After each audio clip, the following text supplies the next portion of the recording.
नमस्कार, news call 24 में आपका बहुत बहुत स्वागत है। आज हम ओपिनियन भारत में जानने की कोशिश करेंगे कि CAA लागू करके बीजेपी को लोकसभा चुनाव में कितना फायदा मिलेगा या फिर नहीं मिलेगा। आइए जानते हैं इसके पीछे की कहानी।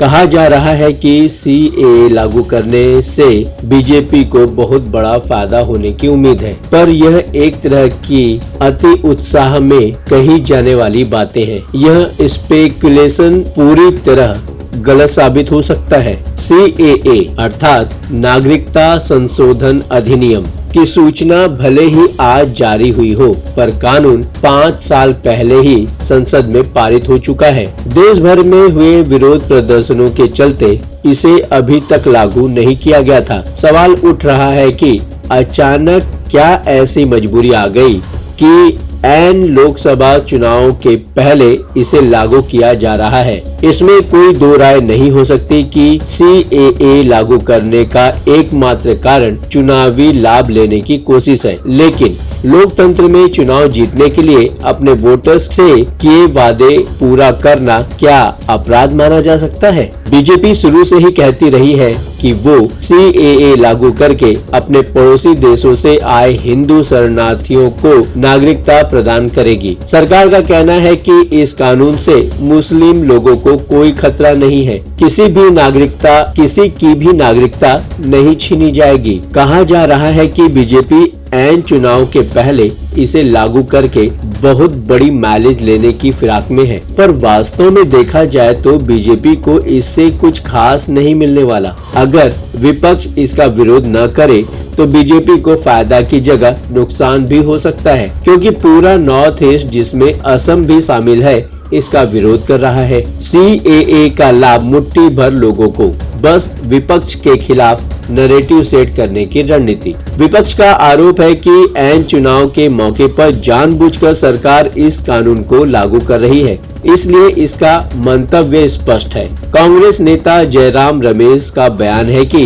बीजेपी चुनाव के फायदे के लिए ऐन चुनाव के पहले इसे लागू कर रही है। हालांकि गृह मंत्री अमित शाह और केंद्रीय राज्य मंत्री शांतनु ठाकुर बहुत दिनों से ये बात कर रहे हैं कि चुनाव के पहले CAA लागू किया जाएगा। दोनों नेता बंगाल की चुनावी सभाओं में बार बार देश भर से CAA लागू करने का दावा करते रहे हैं। बीजेपी के लिए पिछले लोकसभा और विधानसभा चुनाव में ही CAA लागू करने का वादा एक प्रमुख चुनावी मुद्दा था। बीजेपी सोचती है कि CAA हिंदू राष्ट्रवाद के उनके एजेंडे को आगे बढ़ा सकता है और हिंदू वोटरों को पार्टी के प्रति ध्रुवीकृत किया जा सकता है। दरअसल बीजेपी ये कानून खासकर उन राज्यों में जहां पहले से ही बड़ी हिंदू आबादी है के लिए ही लेकर आ रही है, क्योंकि CAA से जिन राज्यों में जितने लोगों को नागरिकता मिलेगी उससे तो पार्टी स्थानीय चुनाव भी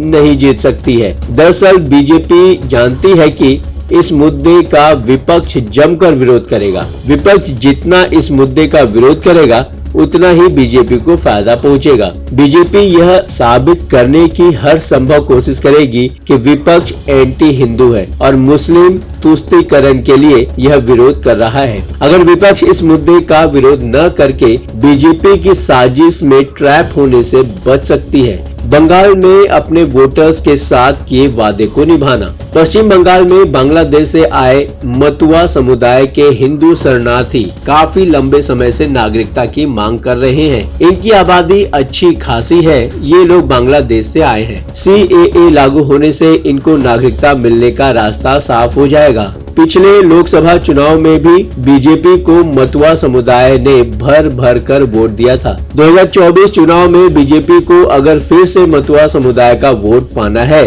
तो यह कानून इसके लिए मददगार साबित होगा। 2014 चुनाव में बंगाल में बीजेपी के पास सिर्फ 2 लोकसभा सीट थी। इन्हीं समीकरणों के बल पे 2019 चुनाव में बढ़कर 18 सीटें हो गई हैं और 2021 विधानसभा चुनाव में बीजेपी दूसरे नंबर की पार्टी बनकर उभरी थी। लोकसभा सीटों के लिहाज से यूपी 80, महाराष्ट्र 48 के बाद बंगाल 42 तीसरा सबसे बड़ा राज्य है। बंगाल में मतुआ समुदाय की आबादी करीब 30 लाख है। नादिया, उत्तर और दक्षिण 24 परगना जिलों में कम से कम लोकसभा की 4 सीट पर इस समुदाय का प्रभाव है। ममता बनर्जी ने ऐलान किया है कि वो पश्चिम बंगाल में CAA लागू नहीं होने देंगी। ममता जितना अड़चन डालती है तो बीजेपी उन पर उतना ही मुस्लिम परस्ती का आरोप लगाकर कटघरे में खड़े करेगी। बीजेपी को बंगाल ही नहीं, पंजाब और दिल्ली में भी सिखों का समर्थन हासिल करने में मदद मिल सकती है। पाकिस्तान और अफगानिस्तान से बड़ी संख्या में सिख पलायन कर रहे हैं।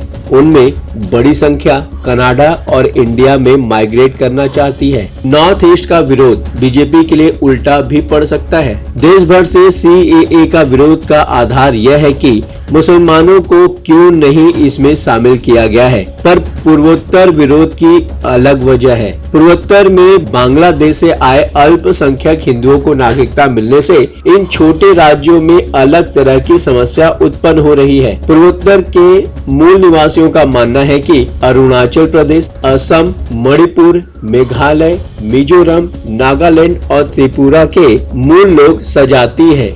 इनका खान पान और कल्चर काफी हद तक मिलता है, लेकिन कुछ दशकों से यहाँ दूसरे देशों से अल्पसंख्यक समुदाय भी आकर बसने लगा। खासकर बांग्लादेश अल्पसंख्यक बंगाली यहाँ आने लगे हैं, जिसके चलते यहाँ के मूल निवासियों के सामने अस्तित्व का संकट पैदा हो गया है।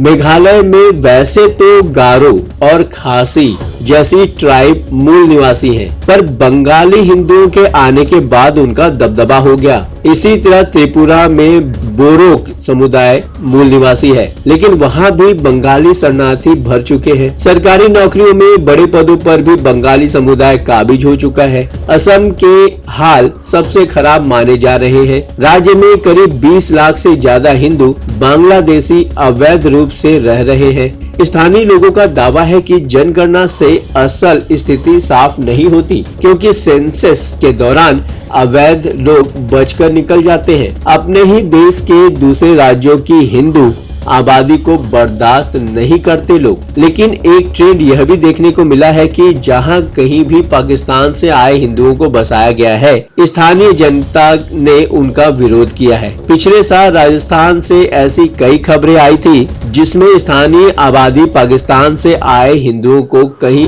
अन्यत्र बसाए जाने की मांग कर रही थी। कहीं भी स्थानीय जनता नहीं चाहती कि बड़ी संख्या में दूसरे लोग आकर उनके जनजीवन को प्रभावित करें। जब तक यह संख्या मुट्ठी भर लोगों की रहेगी, तब तक विरोध नहीं होता है। संख्या बढ़ते ही विरोध शुरू हो जाता है। मुंबई में उत्तर भारतीयों और दक्षिण भारतीयों का विरोध, तमिलनाडु में बिहारियों का विरोध इसी आधार पर होता है। आपको क्या लगता है, CAA लागू करके बीजेपी चुनावी समीकरण को साध पाएगी? क्या CAA का ठीक लोकसभा चुनाव से पहले लागू किया जाना चुनावी फायदा लेने के लिए किसी रणनीति का एक हिस्सा है? अपने विचार हमें कमेंट्स के माध्यम से बताएं। अभी तक आपने हमारे इस चैनल को सब्सक्राइब नहीं किया है तो कृपया इस चैनल को सब्सक्राइब करें, फॉलो करें और नोटिफिकेशन में जाकर ऑल का ऑप्शन दबाना बिल्कुल न भूलें। नमस्कार।